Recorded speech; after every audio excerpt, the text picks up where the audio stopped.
Haya basi mtazamaji, karibu sana kwenye upande wetu wa pili wa Tamrini. Leo nikiwa naye David Iteyo ambaye ni msimamizi wa kampuni ya kusafirisha watalii inafahamika kama Crown Eagle Safaris hapa jijini Nairobi kama sijakosea. Na siku ya leo mtazamaji, tunataka kuangazia sekta ya utalii, changamoto ambazo zinakumba sekta hii, tukizingatia kwamba sasa hivi tumekaribia ama tunanusia ule msimu wa likizo ndefu ya Disemba ya Krismasi, ambapo watu wengi hutumia muda huu kuweza tu kujivinjari katika maeneo mbalimbali ya taifa letu. Na nchi yetu kama tulivyobarikiwa ama tulivyojaliwa kuwa na sehemu mbalimbali za utalii, sio bahari, sio mbuga za wanyama kule Masai Mara hapa jijini Nairobi.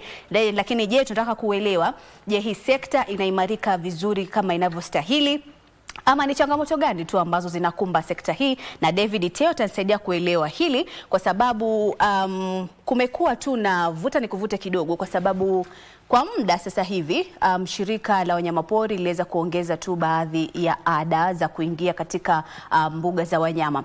Na hivi majuzi pia walitaka kuongeza tena, Oktoba mosi ilikuwa inafaa ada hizo zipandishwe. Lakini mahakama kuu ikapinga ombi hilo. Lakini bado ada ile inasemekana kwamba bado ipo juu. Kwa hivyo David ataweza kutusaidia kuelewa anazungumziaje kuhusu ada hiyo, na je, tupo katika mkondo wa sawa tukizungumzia swala zima la ada, na hii imeleta changamoto gani katika sekta hiyo? Kwanza karibu sana. Asante sana, shukuru Masha. Twende nalo. Asante sana. Kwa majina naitwa David Iteyo kutoka kampuni ya utalii ya Crown Eagle Safaris. Na pale tunaendelea kupaa kabisa angani na kuhakikisha kwamba Wakenya wanasafiri ndani ya nchi na nje ya nchi bila kuwa na stress. Na kusema kweli tuko ndani ya msimu wa Krismasi, na kweli msimu wa Krismasi kwetu ulianza mapema kabisa. Kwa sababu sisi watoto wakishafunga shule tunakuwa tumeingia katika msimu wa Krismasi. Tunaanza kuimba zile carols na kujiandaa kabisa ni kwa sababu ya sikukuu yenyewe. Lakini Christmas kwetu ishaanza. Tumeona kabisa numbers zime-increase sana kwa upande wa kwenda Mombasani. Watu wengi wameweza kwenda Mombasani ni kwa sababu ya changamoto hapa kule. Mombasa imekuwa ni nitasema kwamba Mombasa imekuwa ya kwanza kabisa katika list yetu kwa sababu ya vile ilivyo. Hakuna ada ambazo zimeongezwa kwa chochote kile, kwa sababu treni bado ni ile ile. Bei za ndege sio mbaya vile, na pia accommodation ama hoteli bado bei zimekuwa sawa. Na ndiposa Wakenya wengi this time round wameamua ya kwamba they want to take advantage ya kile ambacho tunaita pre-Christmas. Pre-Christmas ni wakati bei haziko juu sana na haziko chini sana, ziko pale katikati. Wastani. Ndio. Na Wakenya wengi sana kabisa wameweza kubook hii season between now na 20th of December. So utakuja upata bado Christmas kwenyewe kumekwisha jaa. Hamna nyumba kabisa Mombasa, ukijaribu kutafuta hautapata. Labda sasa tuongee, ukinipigia simu nataka kubook, labda next year. Jamani, kwa tushachelewa. Kabisa.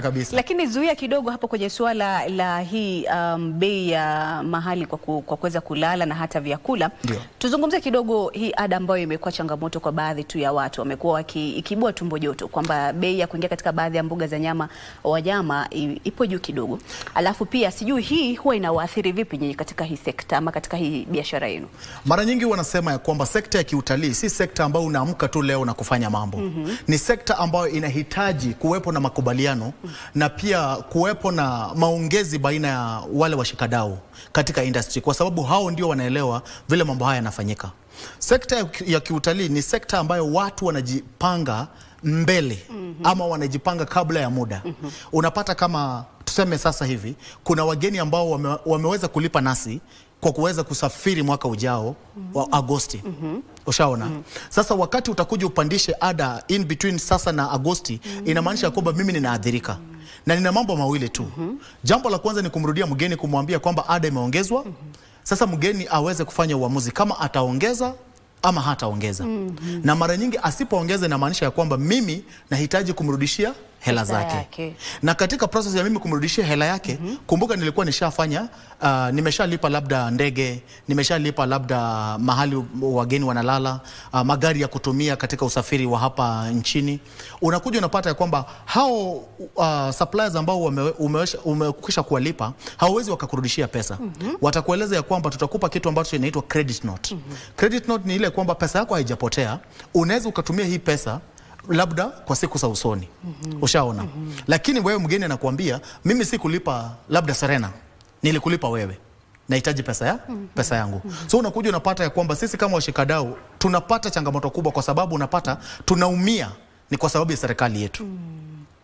Na nikuulize, wakati maamuzi kama haya yanapofanywa, je, huwa kuna ushirikiano? Je, nyinyi kama washikadau katika hii sekta ya utalii, je, huwa mnashirikishwa kuambiwa kwamba kuna hiki ambacho tunapanga, na kama hilo halifanyiki, je, ni wapi ambapo panafaa kurekebishwa na ni nani anafaa kulaumiwa?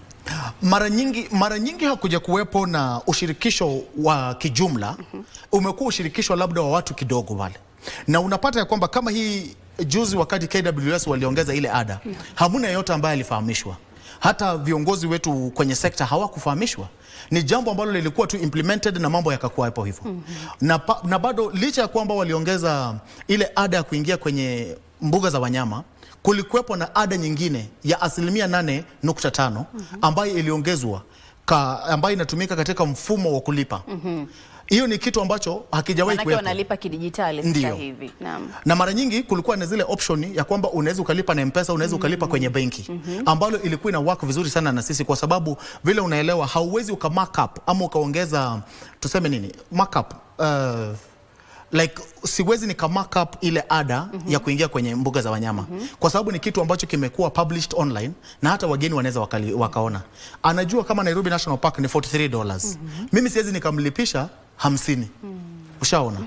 Mara nyingi sisi kama profit zetu ama margin zetu tunatengeneza kwa sababu tunaipatiana kama ikiwa package. So ikiwa na accommodation, transport na park fees. So unakuja unapata wakati wanatuongezea kama ile ada extra ya 8.5%, inakuwa changamoto kwa sababu utaiweka wapi? Hakuna mahali unaiweka. So hilo jambo ambalo lilifanywa, sisi hatukushirikishwa hata kidogo. Sisi tulisikia leo na kesho imekuwa implemented. Na tukajaribu sana kama washikadau kujaribu kusukuma na KWS waweze kabisa kuconsider hii kitu, ndiposa watupe muda wa kujipanga na kuweza kuelimisha wageni wetu na kuwafahamisha pia ndio waweze kufanya uamuzi wa busara. Lakini hilo jambo halikufanyika. Haya basi, natamani hata hilo au wawakilishi wa shirika hilo wangekuwa wako hapa watujibu kwa nini hilo linafanyika. Lakini pia tukisonga mbele, Bwana David, swala kama ulizozungumzia swala la mahali ama malazi ama sehemu hawa wageni wanapoenda kulala, kama ulivyotaja kwamba Mombasa sasa hivi kumejaa, hoteli nyingi zishajaa tayari. Sasa hivi ukitaka kwenda kujivinjari hupo, basi huko huende kawa changamoto ama ukapata changamoto kupata mahali kwa kulala. Je, kwa mtu ambaye amepata pesa yake sasa hivi, alikuwa anatamani sana kwenda mahali kama kule, je, mnahisi huoni kwamba hawa wateja hawa wengine hawa mnawafungia nje kwa sababu ndo ametengeza zile pesa zake? Ukiangalia bado tuko mwezi Novemba, yeye amejiandaa, alikuwa anataka kwenda Disemba, na sasa hivi tayari ushatuvunja moyo kwamba hakuna nafasi. Hii haoni kama pia inavunja uaminifu pia miongoni mwa wateja wenu, ama inawaletea changamoto gani? Hamna kuvunja moyo, kwa sababu sisi mara nyingi sana tunasema ya kwamba sisi kama advocate wa clients wetu tunawaambia ya kwamba ni vizuri kujipanga mapema. Na ndipo hata Wakenya nao wakakuja wakabuni yao ya kwamba mapema ndio best. So tunasema namna gani? It is never too late. Bado unaweza ukafanya bookings zako. Ndipo ni vile tu hautaweza kupata ile hotel of your choice. Utaweza kupata hoteli nyinginezo. Lakini sio ile hoteli of your choice. Hilo ndilo najaribu kumaanisha. Ndio. Kwa hivyo zile zingine tu ziko, lakini hutapata zile ambazo ulikuwa unataka kukaa. Kabisa. Naam. Na vipi unazungumzia ukilinganisha ada ambazo zipo hapa nchini kwetu na hata katika nchi jirani? Kwa sababu ukiangalia nchi ya Tanzania, nafahamishwa kwamba wako na mbuga kubwa hata kuliko hizi zetu ambazo tuko nazo, kama tukizungumzia swala la Serengeti. Ndio. Je, ada za hapa nchini na ukilinganisha na nchi zingine, je, sisi tupo mahali pasawa ama unahisi kuna mahali tunafaa turekebishe kidogo? Mimi nahisi kama Kenya ndio tumebarikiwa, lakini hatupo sawa kabisa. Hatupo sawa. Kuna jambo ambalo linahitajika kufanywa. Lipi hilo? Jambo ambalo linahitajika kufanywa ni washikadau lazima washikane pamoja, tukiwemo na county governments na pamoja na our national government, ili tuweze kukuwa na uhiano baina yetu sisi wote. Kwa sababu kuna changamoto kubwa sana. Ukiangalia kama Kenya, mara nyingi ukienda, tuseme ukisafiri katika nje ya nchi, watu hawajui Kenya vile, watajua Masai Mara. Ni kwa sababu gani? Ni kwa sababu ya wild beast migration ambayo huwa inafanyika from July hadi October. Na mara nyingi unapata hiyo ndio mbuga ambayo inauza sana. Sasa unaona kumekuwa na changamoto kwa sababu unaona kama park fees ilikuwa increased from $80 to $200, na hamuna mtu ambaye alizungumzia hilo jambo, na ikakuwa ni kama sawa, but kwetu sio sawa. Wakaenda sasa, kukakuwa na kitu ambacho kimeongezewa inaitwa community fee. Community fee ni another extra ya $80. Inamaanisha kwa mgeni ndipo aweze kulala ndani ya Masai Mara National Reserve ndani yake. Lazima atalipa ada ya $200 ya kuingia na alipe $80 ya community fee. Unakuja unapata kwa jumla analipa $280. Na wakati tukisema tuende hata ngambo, tuseme let's compare with Tanzania. Tanzania utapata wako na park fee yao ni kitu kama about $80. Alafu wako na kitu inaitwa concession fee about $73. So ukipiga hesabu zako utapata ni kwamba wanalipishwa kama $150. That is during peak season. Na sasa unaona sasa kama ni 150 versus 280. Tunapoteza. Bado tuko juu sana. Tuko juu, na ukiangalia tuseme, lakini nilikuwa naona kwamba Tanzania yao iko juu kidogo. Haipo. Haipo juu. Kama ni 153 versus 280, how can you haiwezi kuwa sawa. Na pia wajua pia sasa shirika linajitetea kwamba matunzi ya hizi mbuga na kuhakikisha kwamba wanyama wapo sawa, pia gharama iko juu, vitu vimepanda bei. Sikatai na nakubaliana nao kabisa 100%. Lakini kile ninasema ya kwamba ninakataana na ile kuongeza ada kwa kiwango kikubwa hivyo. Kunaweza kuwa na kitu ambayo inaitwa kuongeza gradually, ambayo inakubalika. Ndio tunajua ya kwamba lazima mazingira yalindwe na mambo kama yale, wanyama wakuwe katika afya sawa, inakubalika. Lakini hiyo kuongeza ada inakuwa juu zaidi. Sasa swali langu linakuja hivi. Na sasa tuseme wakati tunafanya hivyo na wageni wanapungua. Je, watawezaje kuzidi kulinda mazingira na kulinda wale wanyama kama hakuna wageni? Kwa sababu sisi tunategemea wale wageni. Na kumbuka, wageni wanapo reduce kuja, inamaanisha ya kwamba hata zile hoteli ambazo ziko ndani ya park pia zinakosa biashara. Zikikosa biashara, inamaanisha wafanya kazi ndani ya hizo hoteli wengine wanasimamishwa. Inamaanisha wao hawatapata kipato chao.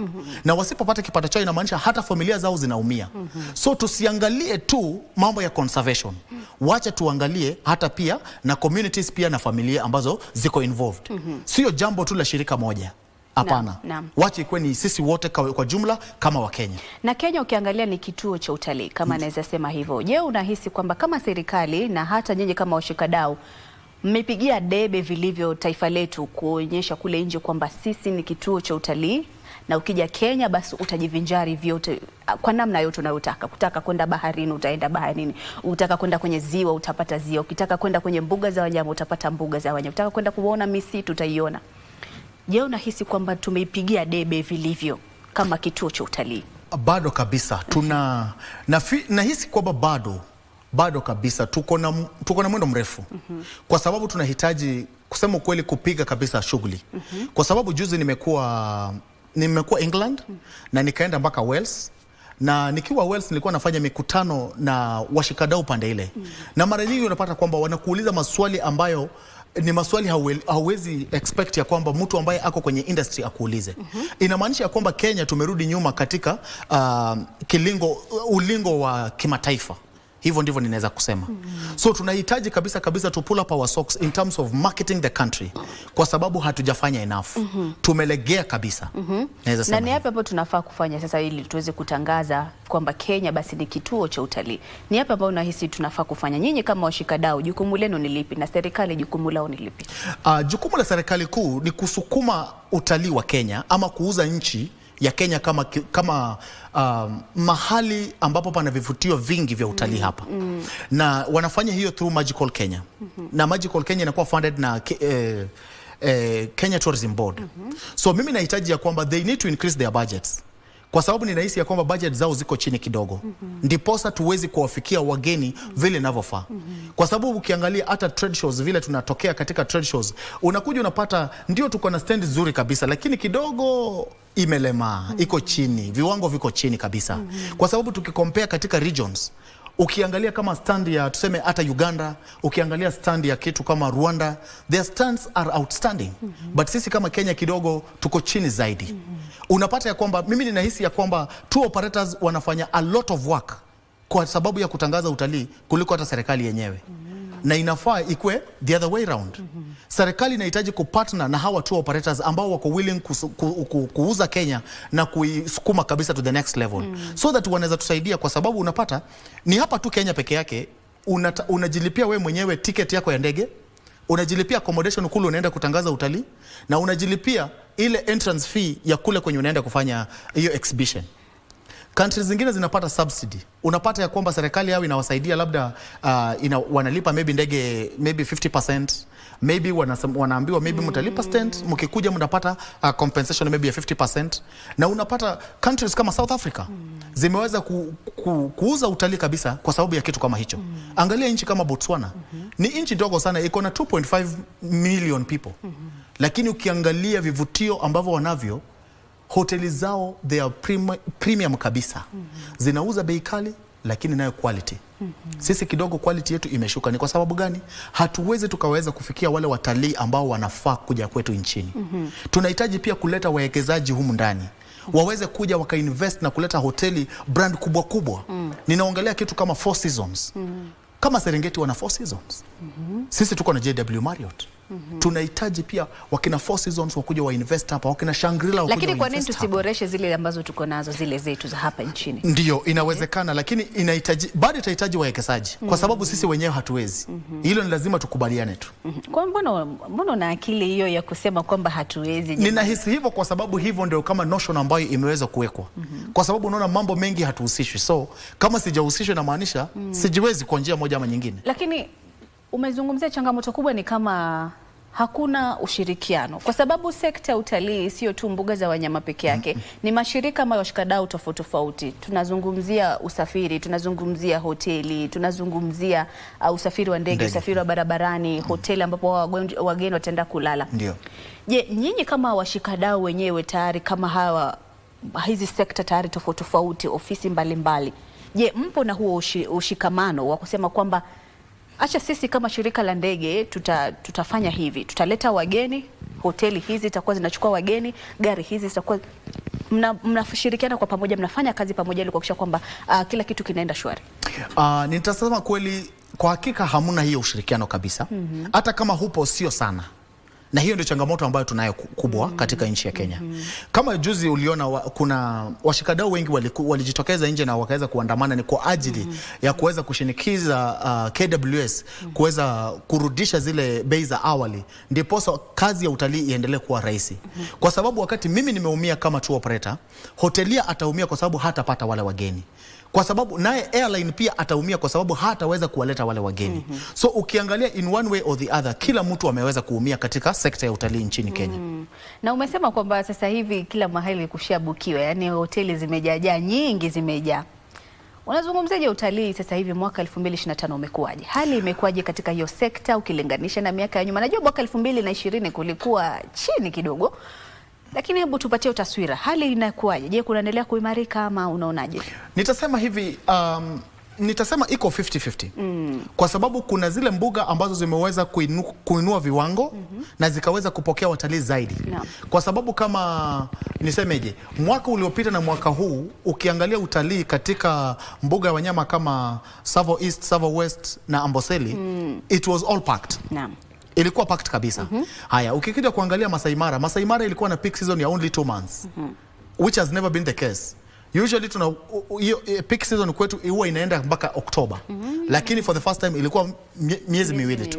So inamaanisha ya kwamba hii ongezeko la ada liliweza kuathiri pakubwa sana mbuga ya wanyama ya Masai Mara. Na ni sehemu gani za utalii ambapo wageni hutembelea zaidi hapa nchini? Hapa nchini kama ni wageni wa kutoka nje, mara nyingi ni Masai Mara. Kwa sababu hiyo ndio kila mtu kule nje wanajua Masai Mara. Nimekuambia ni kwa sababu ya migration ya wildebeest. Hiyo ndio inajulikana sana na hiyo ndio kivutio kikubwa hapa nchini. Then tunaongeza sasa Mombasa, especially kwa wageni kutoka Italy, Germany. Mara nyingi wanapenda sana kukaa kwenye ufuo wa bahari. So wao wanakuja miezi miwili, miezi mitatu, majuma matatu na mambo kama yale. Alafu sasa kuna zile mbuga kama Tsavo East, Tsavo West na Amboseli, hizo zina serve sana wageni wengi wenye wanaingilia pande ya Mombasa. So hata wale umekuwa ukiona wakija na meli mara nyingi hawafiki Masai Mara. Mara nyingi wao wanafanya Tsavo East na Tsavo West. Wakienda sana Amboseli na wanarudi. Ndio. Na wageni wengi ambao mmepata huu mwaka ama hata miaka hivi karibuni, je, wengi ni wa nje ama wengi ni wa hapa nchini? Kwangu mimi nitasema wengi ni wa nje. Wengi ni wa nje. Ndio. Kwa hivyo Wakenya bado hawajakumbatia swala la utalii vilivyo? Wamekumbatia kabisa, lakini ni vile kumekuwepo na changamoto ya hapa kule. Especially mambo na gharama za maisha, mambo mengi yamebadilika sana. Ilifanya Wakenya kidogo wakaanza kupunguza mwendo. Kuna wale walikuwa na travel kama mara 3 kwa mwaka, sasa hivi wanafanya mara moja tu. So hiyo ndio imekuwa tu changamoto, lakini bado wamekumbatia swala hili zima kabisa la utalii wa humu nchini na hata nje ya nchi. Ndio. Kuna jamii mbalimbali kama juzi jamii ya Wamasai walikuwa na sherehe za hapo nyuma kidogo kuna jamii ya Wamijikenda walikuwa na sherekea chenda. Hizi ni tamaduni ambazo zimekuwepo. Unapata kwamba wakati wa hafla kama hizi wale ambao wameweza kuhudhuria wanapewa taswira ya yale ambayo ama mila na tamaduni za ile jamii, masuala ambayo wanasherekea, tamaduni zao zinasemaje, vyakula vyao, maisha yao ya kawaida yapoje. Je, wakati wa kuwaleta hawa wageni, je, huwa mnazingatia hayo? Je, huwa mnawaleta pia wakati wa sherehe kama hizi, ama bado hamjaweza kujumuisha hizi sherehe katika orodha ya zile bidhaa ama huduma ambazo mnauza kwa wale wateja, mbali tu na kuwapeleka katika mbuga za wanyama? Je, nyinyi pia mnauza sera ya tamaduni ambazo tuko nazo hapa nchini? Je, mnawapatia kalenda ya zile sherehe ambazo ziko hapa nchini za kusherekea tamaduni zetu? Hilo ni swali nzuri sana na pia wazo nzuri kabisa, kwa sababu ukiangalia kweli kabisa hivi ndio vile mimi huwa naona mambo, ama kwa mtazamo wangu. Mara nyingi kuna hao wageni ambao wameweza kusafiri Afrika na wakakuja kufanya labda kufanya hizo game drives ama kuona wanyama ama kwenda baharini pale, wakaweza kuogelea na kufanya mambo mengi kama snorkeling na vitu kama hilo. Ni nini itafanya huyu mgeni aweze kurudi Kenya? Na ndipo hapo tunasema ya kwamba tunahitaji kukuwa na products zingine mpya, na mojawapo ikiwa sasa mambo na kitamaduni. Hiyo ni jambo ambalo watu wengi hatujaweza kulikumbatia, lakini hilo ndilo wageni wengi wanalitamani sana. Ukiangalia vile tumesema, hii imekuwa Mijikenda, kumekuwa na Ma Cultural Festival, na utapata ya kwamba wageni wengi wa nje wanajua Lamu Festival. Ni kwa sababu gani? Wameweza ihudhuria na wakaona how authenticity it is. Na ndiposa wanazidi na hata kukuja. Tunahitaji tu kupatiana hii taarifa kule nje, yani tuiongeze kwa kuitangaza kama kutalii. So that wakati mgeni anakuja siku zake zinaingiana na hiyo siku ya hizo tamasha. Ndiposa wanaweza kupata opportunity ya kuweza kuingia na kufanya hizo cultural activities. Hilo ni jambo ambalo litasaidia pia Kenya kuuza hata na zaidi. Kwa sababu ni jambo ambalo linauzika. Kwa hivyo kwa sasa halipo. Lipo lakini sio vile. Kwa sababu kama ulivyotaja Lamu Festival ilikuwa kubwa, na unasikia kwamba kuna wageni wengi ambao husafiri kwa meli, kwa ndege kuweza kufika kaunti ya Lamu tu kuweza kuhudhuria ile sherehe.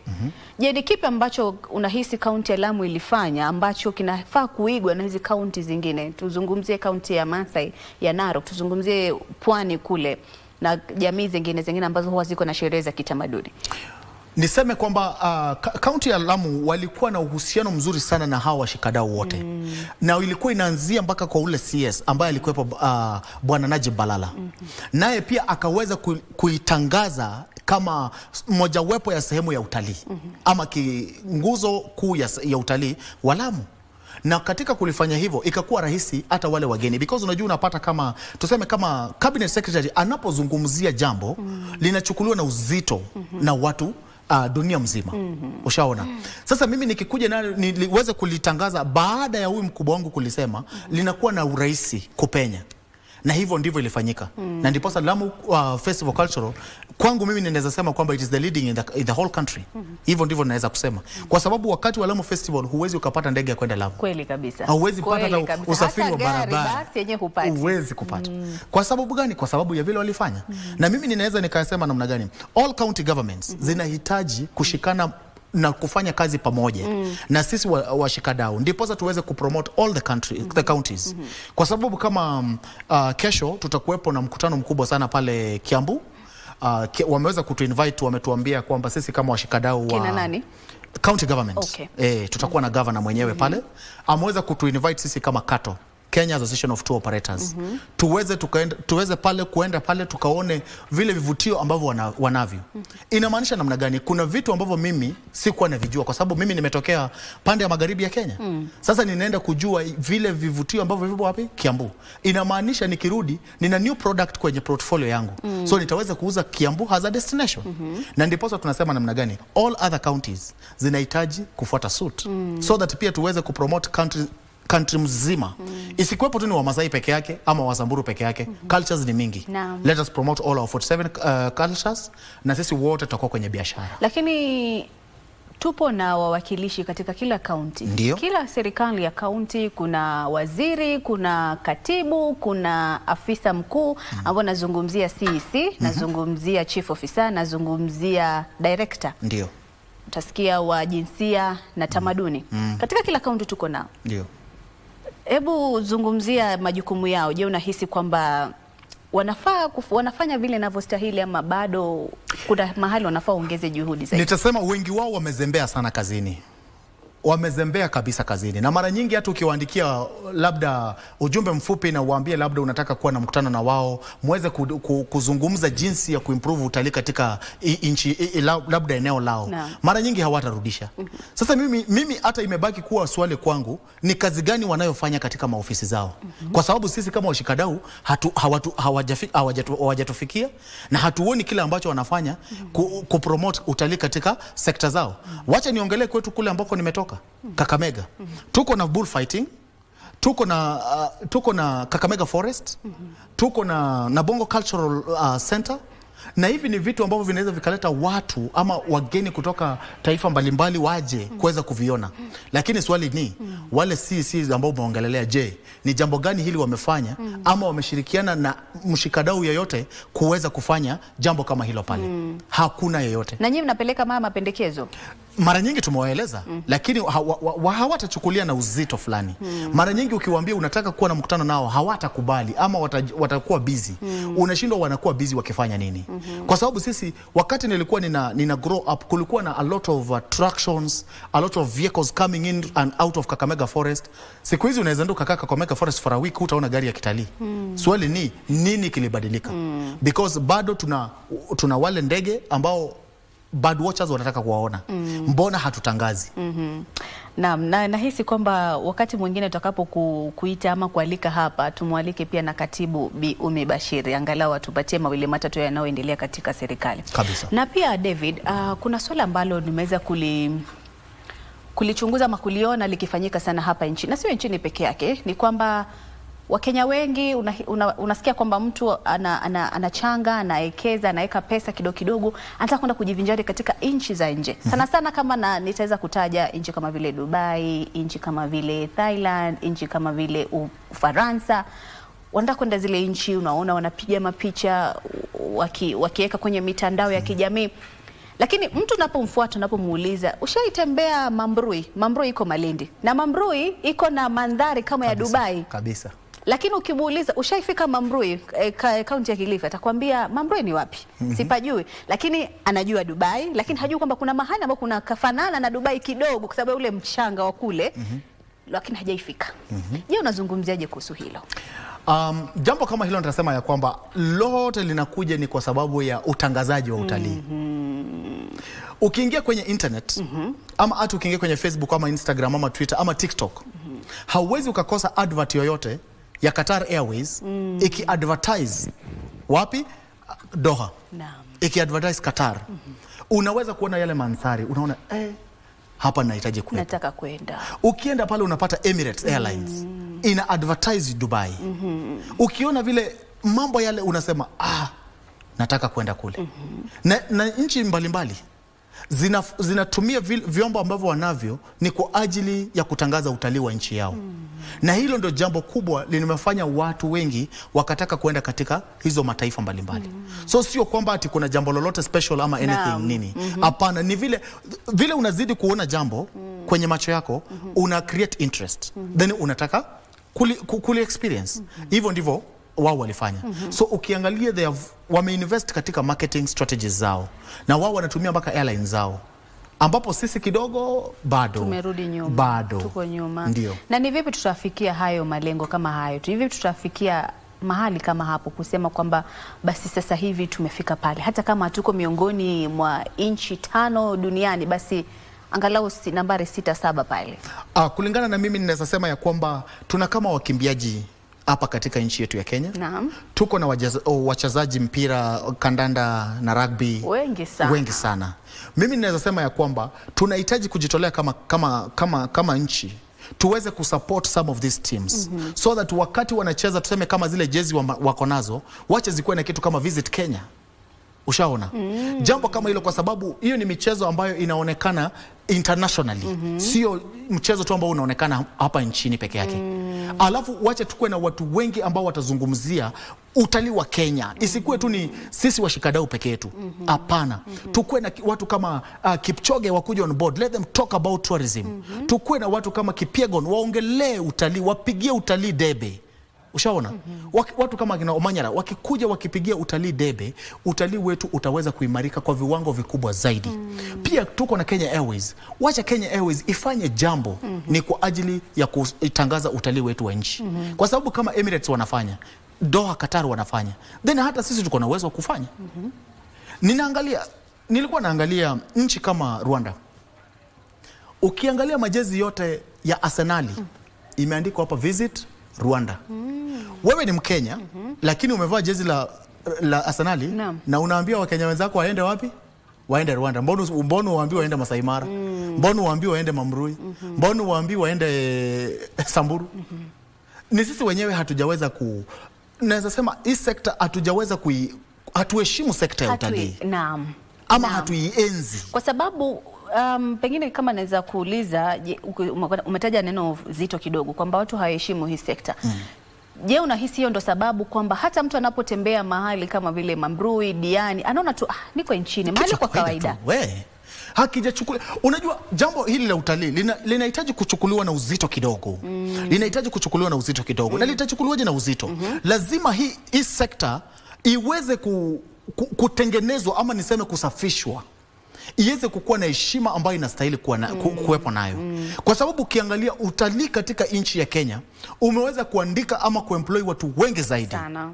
Na kama ni jambo kama utalii inaweza ukaangaliwa na jicho tofauti kidogo, upate national government inaitazama na jicho tofauti, cabinet secretary anaitazama na jicho tofauti, Magical Kenya wanaitazama na jicho tofauti, KWS wanaitazama na jicho tofauti.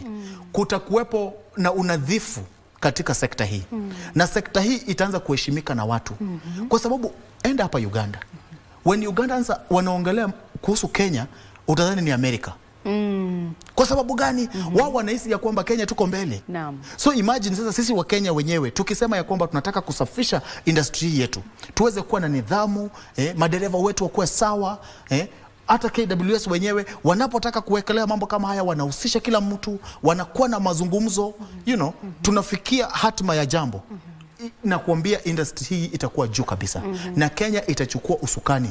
Kwa sababu kuna wakati tulipoteza kidogo na tukapoteza kwa nchi jirani. Saa hizi kwa sababu ya vile kunaendelea, kungekuwa na uwezekano ya sisi kupia kuweza kurudi position yetu kwa kuweza kuteka advantage ya situation. Kwa sababu that is what I believe.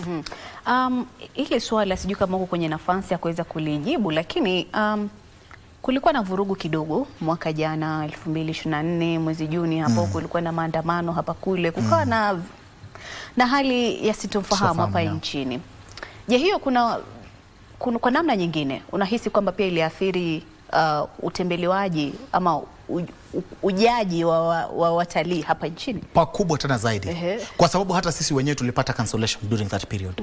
Na sio mimi tu, kwa sababu niko katika mashirika mbalimbali ambayo yana support utalii katika nchi. Na pia watu walikuwa naleta lawama zao wakisema vile pia wao wamepata cancellation na mambo kama yale. So ni jambo ambalo liliweza kutu affect kabisa. Kwa sababu kitu lazima understand katika utalii, kitu ambacho kinafanya utalii unaimarika zaidi katika nchi ni usalama. Usalama ni number 1. Wakati usalama umeguswa, swala lote la utalii linatupiliwa mbali. Kuna vitu zinaitwa advisories.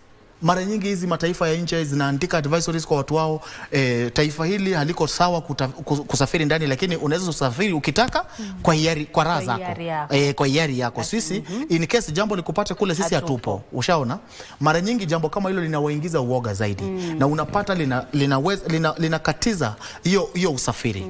Kwa sababu maandamano kweli kabisa yaliweza kutuaffect kabisa. Na hata sisi tunaomba kwamba tuweze kukuwa na a very peaceful country, ndio tuweze kufanya biashara. Pasipo na usalama katika taifa, hamna tourism. Hamna. Na sasa hivi tuko katika huu msimu wa sherehe. Usalama upoje? Tunazidi kuona, nitasema kwamba unaimarika kila siku, kwa sababu tunaangalia vile mambo yapo.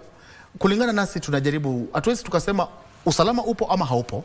Lakini sasa sisi kama washikadau tunasema ya kwamba we need to be careful of our clients. So tuna make sure ya kwamba wageni wetu wanatembea katika masaa ambayo yanaruhusiwa na sheria. Wanatembea tu mchana. Usiku mara nyingi hatuwaweki kwenye safari.